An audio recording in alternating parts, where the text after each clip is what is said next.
சரி ஓகே, நீங்க தமிழ்நாடு வந்திருக்கீங்களா? தமிழ்நாட்டுல எங்கெங்கலாம் வந்து? ஒரு வருஷத்துல 3 வாட்டி நல்லா ஊர்வசி தெரியுமா உங்களுக்கு? ஊர்வசி. அந்த மாதிரி நாங்க நல்லா சுத்துவோம். ஊர்வசி மாதிரி நல்லா ஊர் சுத்துவீங்களா? சூப்பர். தமிழ்நாட்டுல உங்களுக்கு பிடிச்ச இடம்னா எந்த இடம்? பிடிச்ச இடம்னா நீங்க எப்ப பிடிக்காத இடம் கேட்க மாட்டீங்க. பிடிச்ச இடமே. சரி, தமிழ்நாட்டுல பிடிக்காத இடத்த சொல்லுங்க. உங்களோட டாய்லெட் பிடிக்காது, உங்களோட ஸ்ட்ரீட் ஃபுட் பிடிக்காது, ஸ்ட்ரீட் ஃபுட்டா பிடிக்காது. சென்னையில தமிழ்நாட்டோட ஸ்ட்ரீட் ஃபுட் பிடிக்காது. ஏன்னா பானிபூரியோட கதை தெரியும்ல, வடை கதை தெரியும்ல, வடை கதை தெரியும்ல.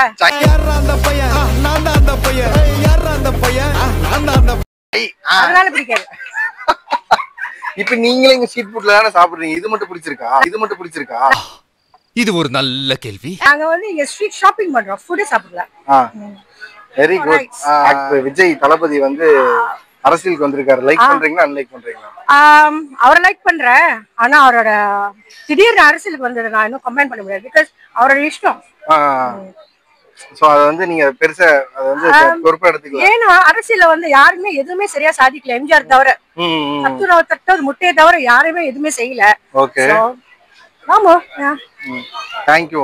உங்க ஃப்ரெண்ட்ஸ்க்கு எல்லாரும் ஒரு ஹாய் சொல்லிருங்க. Hey hi. What do you mean bro? What do you mean bro? Yeah bro. What's up bro? Yeah bro.